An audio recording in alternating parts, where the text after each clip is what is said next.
Now that's what I'm talking about. That's what we expect to see when the Buckeyes play football. Their 63-10 win over Western Kentucky over the weekend. Man, that was a lot of fun to watch. You are Locked On Buckeyes, your daily podcast on the Ohio State Buckeyes. Part of the Locked On Podcast Network, your team every day.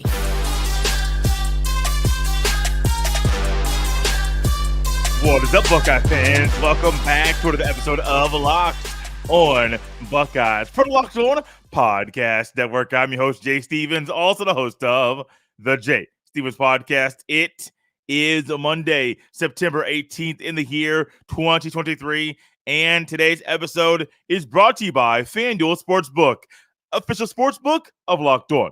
Make every moment more. New customers can bet $5 and get $200 in bonus bets guaranteed. Visit FanDuel.com/LockedOn to get started. During today's episode, we will discuss the importance of the second quarter surge in the Buckeyes win over the weekend and why we need more from the defensive line. But first, my goodness, we have waited a long time for what we witnessed over the weekend. It's not the big margin of victory, but it was the Buckeyes winning and dominating from the start of the game to the end of the game. Yes, there were moments where Western Kentucky's passing attack moved the ball down the field. Yes, the Hilltoppers scored one touchdown. They also scored a field goal. 10 points. That's it. That is huge in this sport. We also got to see Kyle McCord show us and prove to us once again why he deserves a title of QB1 in Columbus. That man was dialed in, locked in all game long. 19-23, over 300 passing yards, 3 passing touchdowns, and it wasn't just him connected with Ibuka or Marvin Harrison Jr. He connected with Cade Stover and other players that are weapons on this offense throughout the game while he was on the field. We also got to watch some youngsters. Jermaine Matthews Jr. got that pick six up the left sideline. Hey, young man, welcome to Buckeye football. We know you already lost your black stripe. You know what you did now? Scored your first touchdown, and it happens to be in the shoe. Carnell Tate, same thing. DB Devin Brown. But yeah, we got a nickname for the backup quarterback here as well. That young man threw his first touchdown pass of his Buckeye career. So many good things coming out of this game. And it's not just the final outcome. It's everybody that got involved. On defense, we can talk about Tommy Eichenberg, 10 tackles. Talk about Steele Chambers, who seemed like he had a bigger impact in this game than Eichenberg because every time I look up, Steele is right there at the ball every single time. And one thing with Steele Chambers that I loved in this game is his ranginess from side to side, able to get from his backer position at the snap of the ball to go be a little rangy, to stretch himself, to go the extra inch, extra yard to make the tackle. We heard it in the school session. James Laurinaitis spoke, Ryan Day spoke, Cody Simon spoke, and James Laurinaitis said, you're going to see these boys raise up the intensity, go A to B, 4 to 6 seconds through the echo of the whistle. And we saw that in the game. So it's not just the talk that we hear all out of the time. It's also that talk being applied on the field. Offensively, this team can be lethal. This team can do some special things.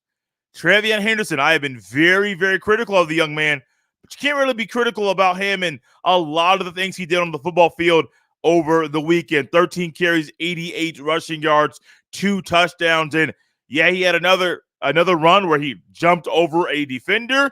Hey, I'm not here for that all the time. I am not here to say, hey, jump over the guy, jump over him. No, that's not really my cup of tea. And ultimately, that's a good way to get hurt. This time, it was not a 2-yard run where he jumped over the guy. I believe it was 8 to 10, maybe plus yards on that run where he had it. I'm like, okay. We're seeing a little elusiveness, seeing a little explosion while he's running the ball. But this Buckeye football team, one of my biggest takeaways from this game is that the Buckeyes, when they're playing their ball, I understand it's Western Kentucky, but they're doing things finally that we expect from them. We expected them to score, I expected them to score 50 plus or maybe 60 plus against Youngstown State. I expected them to score between 40 to 50 against Indiana. Neither one of those two things happened. But you see in a game when everybody talks about the opposition's passing attack, Austin Reed, Blue Smith, everybody is hyping these guys up. The Buckeyes say, nope, not going to happen. Not going to be somebody today. We're not going to be on your highlight. Not going to be on your highlight reel, bro. We're not going to be there. Why? This is Ohio State. Ohio Stadium, also known as the Shoe. You're coming here.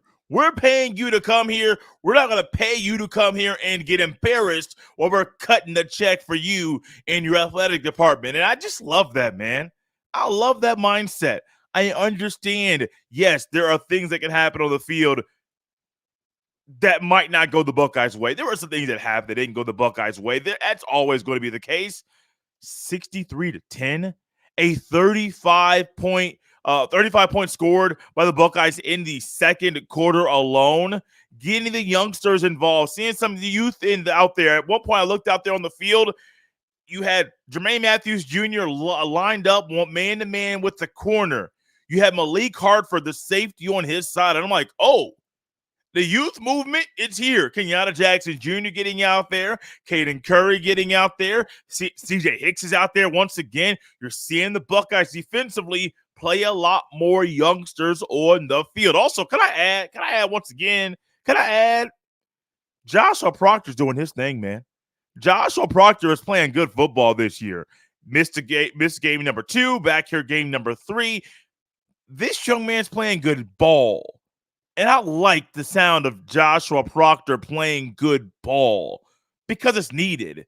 You need a guy like him, not just him being a 6th-year senior, but his experience. Even if he was a 4-year guy, you need that leadership. You need that guy's presence. You need him not just a presence in the locker room, but also on the field. And he is being that right now.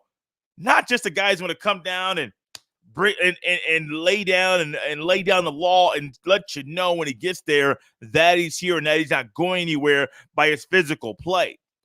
But man, in a passing game, he's been big.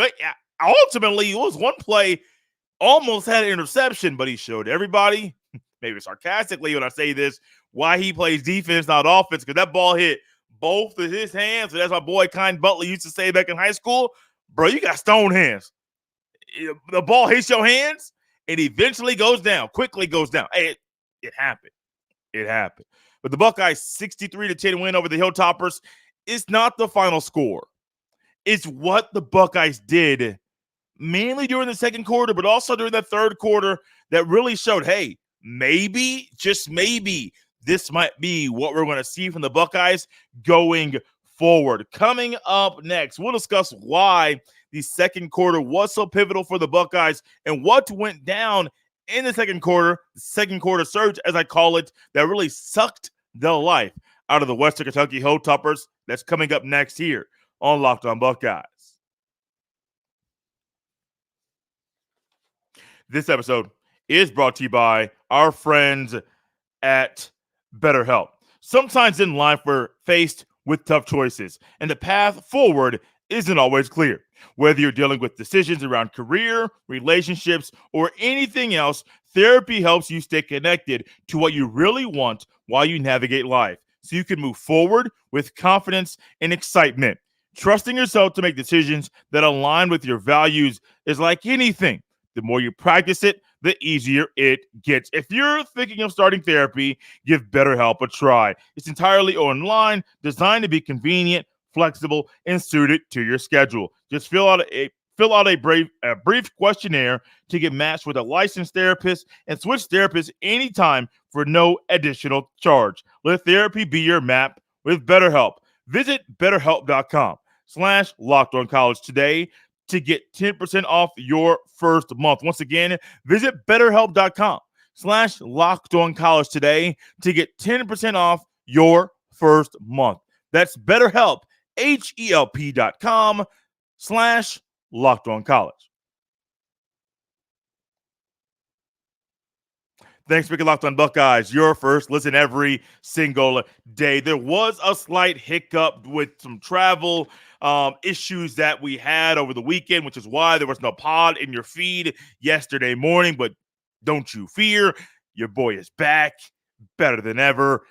5 shows this week leading up to the game Saturday against the Notre Dame Fighting Irish. And the plan right now, as long as nothing else interrupts us, is for there to be a live post-game show live on the YouTube as soon as the game against Notre Dame Fighting Irish concludes. Will the Buckeyes win?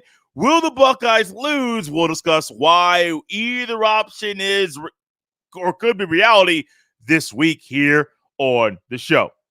And so the second quarter of this game, like I said earlier, the Buckeyes scored 35 points, but 28 of those were unanswered. And what I mean by unanswered is the Buckeyes scored, and Western Kentucky did not score anymore after the Buckeyes started scoring in the second quarter. Now, let me clarify that. 28 straight points without Western Kentucky scoring. Because the Buckeyes scored first. I believe it was a Trevion Henderson touchdown, second touchdown run of the game. Western Kentucky goes down the field, and I believe this drive, it was a seven-play scoring drive. 7 plays, 81 yards, 2 minutes and 43 seconds. Really quick moving down the field. And so it was at this moment Western Kentucky goes down the field.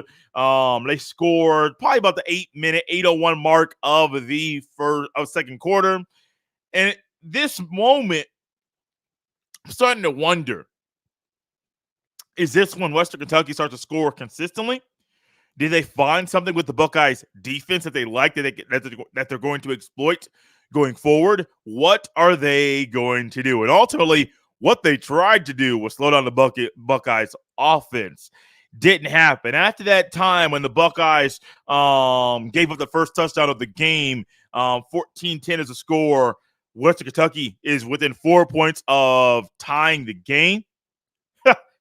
Marvin Harrison Jr., 1-play drive, a touchdown. And I took my notes here really quickly. I was at the game and sat next to an elementary school principal. Shout out to him. I believe his last name's Mr. Abbott. Thank you. Great individual, great man. Thank you for what you do. And it was really fun sitting next to him during the game. So I wanted to give him a quick shout out right here. But he mentioned the notes that I was taking. Really wasn't much, but I wanted to quickly document what went down during this second quarter because it was so pivotal. You are Western Kentucky. You get it within 4 points. You're in the shoe. The Buckeyes are a top 10 opponent. You're on the road. You know you can do some things to the weapons you have on offense. And what happens? The Buckeyes say, no. Your attempt to try to make this a game is officially over. Back-to-back 1-play scoring drives. That's correct. After Western Kentucky scores their touchdown, the Buckeyes come back with a 1-play scoring drive.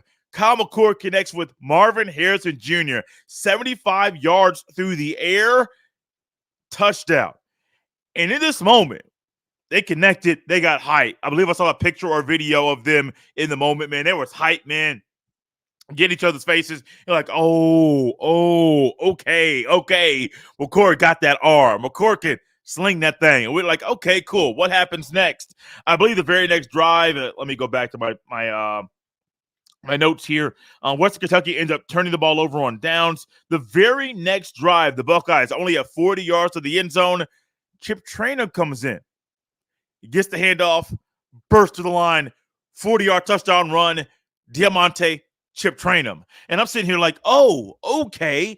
These boys, 1-play drive, turnover on downs, 1-play drive. Oh, they're sending a message to Western Kentucky. They're also sending a message to the rest of the country. We coming. Ryan Day, James Laurinaitis, Cody Simon talked about the intensity that would be turned up by the Buckeye football team. And this was a message from multiple people during the school session prior to the game. And I'm always one to say, talking is cheap. Heard a lot of talk last offseason. Saw a lot of the same play from the Buckeyes in 2022. So I don't really buy in a lot of things I hear. I was pretty vocal with that when it came to the quarterback competition. Didn't really believe a lot of things that we were hearing that were coming out of the Woody Hayes Athletic Center. Did not hear it. Which is why when you say the intensity is turning up, that's one thing. But seeing it in real time right in front of you in your with your own two eyes is another. And buddy, they came back ready to play. Now, back-to-back one-play scoring drives after that one. The very next time Western Kentucky has the ball, they fumble.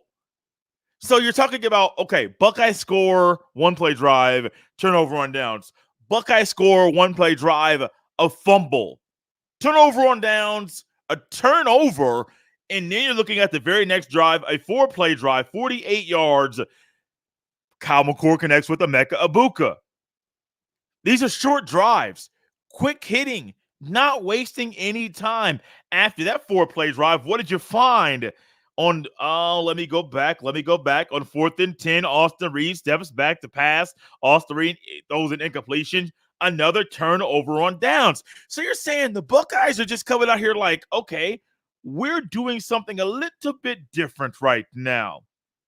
The very next drive after the Hilltoppers go turn the ball over on downs is a touchdown.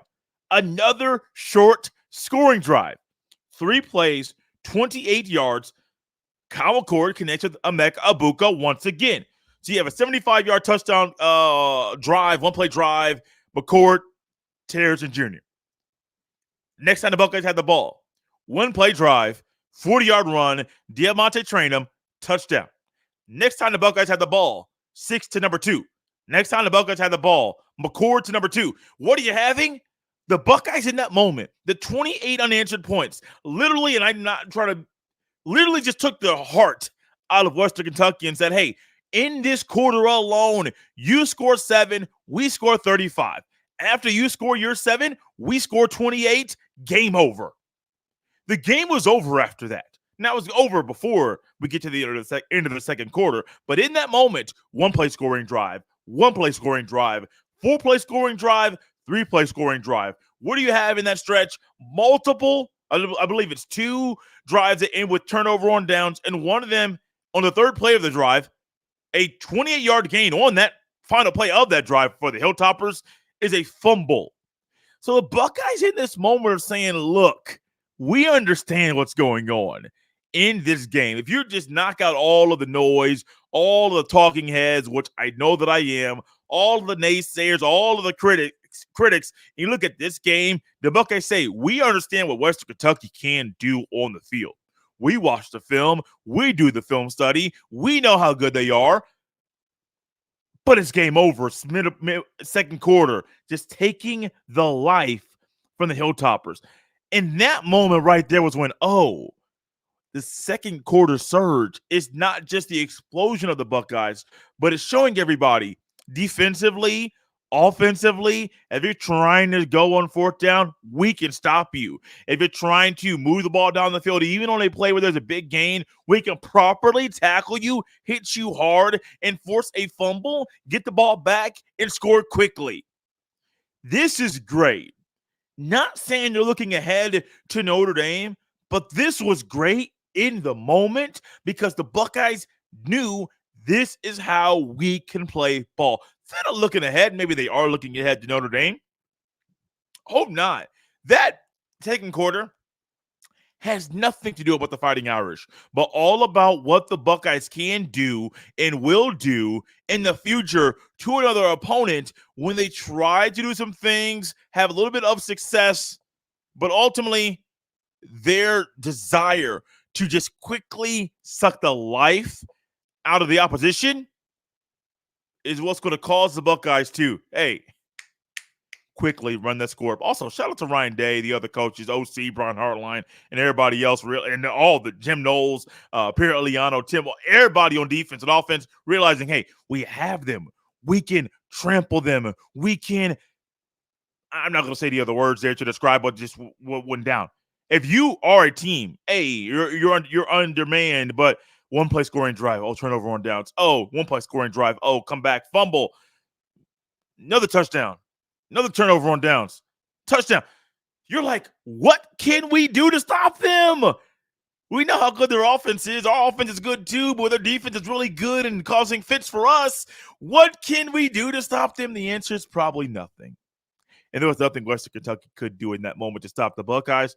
They were determined to make some noise, and that's exactly what happened during the second quarter. The Buckeyes would go on to score more in the game. Mentioned one of those touchdowns. I think I mentioned the other touchdowns as well. One of them being a pick six in the fourth quarter. One of them being a connection between Devin Brown and Carnell Tate. Then also Tyleik Williams recovered a fumble in the end zone in the third quarter for another Buckeye touchdown. So multiple defensive touchdowns in the second half. A couple guys, freshmen, getting their first touchdowns in the game. Devin Brown of their career. Devin Brown, first touchdown of his career. Second quarter surge was pivotal, was important for the final outcome being what it was, but it also proved and showed everybody, y'all better watch out because the Buckeyes might be coming. Can't say definitely yet. Got to see more of it to say the Buckeyes are coming, but sure seems like the Buckeyes have found a formula for success going forward. Out of all of that, we still need more from the defensive line. We'll discuss why next on Locked On Buckeyes. This episode is brought to you by our friends at Athletic Brewing. Now time for your game changer of the week, brought to you by Athletic Brewing Company. Much like my guy Still Chambers, Athletic Brewing has completely changed the non-alcoholic beer game. They make non-alcoholic beers that actually taste good. Everyone knows and hears about Tommy Eichenberg, but Still Chambers in this game, his ranginess, being able to have 8 tackles in the game, but also being able to impact the game in other areas as well, is why he is our game changer of the week. 8 tackles, 1 interception, 1 pass breakup. He was a man, a big man on defense over the weekend. Athletic Brewing Company has completely changed the non-alcoholic beer game. They make non-alcoholic beers that actually taste good. Their brews are great tasting and award-winning and beat out full-strength beers in global competitions. You can find Athletic Brewing Company's non-alcoholic beers at a store near you or buy online at athleticbrewingcompany.com. athleticbrewing.com. First-time customers can use code LOCKEDON to get 15% off your first online order. That's LOCKEDON at checkout for 15% off at athleticbrewing.com. Once again, that's athleticbrewing.com. Near beer, exclusions and conditions apply. Athletic Brewing Company, fit for all times. Your Ohio State Buckeyes play the Notre Dame Fighting Irish Saturday night at 7:30 p.m. Eastern Standard Time. Catch every snap of the Buckeyes hometown broadcast on the SiriusXM app. Just search on the SXM app. Just search Buckeyes to catch the feed and everything going on during that game, which should be phenomenal to watch. What hasn't always been phenomenal to watch is the Buckeyes defensive line. Tyleik Williams is making some noise. Michael Holt Jr. is doing some good things. Tyrone Malone is getting some run. You're getting some guys out there that are making some noise. Here, Canu, was it a week ago? Had a sack. Some guys on the interior are doing some really, really, really good things. On the exterior, different story. It's one of those things that when I hear about this team and I see this team and we hear about, this guy and that guy and this guy and that guy and your top 2 guys are third-year players and Tuimoloau and Sawyer, and I'm sitting here wondering, when are we going to get more from these guys? And I'm not sitting here just saying like, hey, we need more in the run-stopping category. Well, I'm not just sitting here saying, hey, we need more in the pass rush category. We just need more all around. And I was talking to my guy, Jeff Hunt, who's planning on being on the show later this week. And it's not just about sacks. I truly wonder if the Buckeyes personnel at defensive end is always the right personnel for the time of the game in the situation that is in front of the Buckeyes. I just need more from the defensive line all around. Numerically, it's not just, hey, you're running occasionally or giving up this or giving up that. Buckeyes gave up less than 100 rushing yards for the third straight game. Like, that is a good feat. But you also want to have guys that get home, get to the quarterback, sack the quarterback, consistently put pressure on that quarterback during that game. I am still wondering myself, when are we going to see it consistently? When are we going to see the Buckeyes have a game where there are 3 or 4 or 5 sacks? Are we going to have to wait till week 8, week 9? Is it going to be against Michigan, the biggest game of the year, for that to happen? Is it going to be up against Penn State, who might be one of the better teams or the best team the Buckeyes play in the Big Ten? When are we going to see it? Is it possible? We need more for this unit all around. I have not gone back and rewatched the game yet. I'm looking forward to watching the TV copy, the TV version, later today, actually, before recording tomorrow's show, because I kind of had more of an all-22 coach's view from the game, from my view in the stadium. And so I got to see a lot, but I want to see a different view, the camera angles, the things that kind of show us a little bit more when we're at home on the couch or at the bar watching the game. So I'm curious to see what's happening there, because in this game, there were only 2 sacks. Tyleik Williams had 1. He also had 7 tackles and a fumble recovery and a touchdown as well. Talked about that earlier in the show. But you also had Mitchell Melton, who came in the game second half, got a little bit of run, 2 tackles. One of those was a sack. And I'm sitting here saying, are we going to see more of Mitchell Melton against Notre Dame? We haven't really seen much of him during his Buckeye career due to injury. Heard a lot about, hey, he can't do this, he can't do that.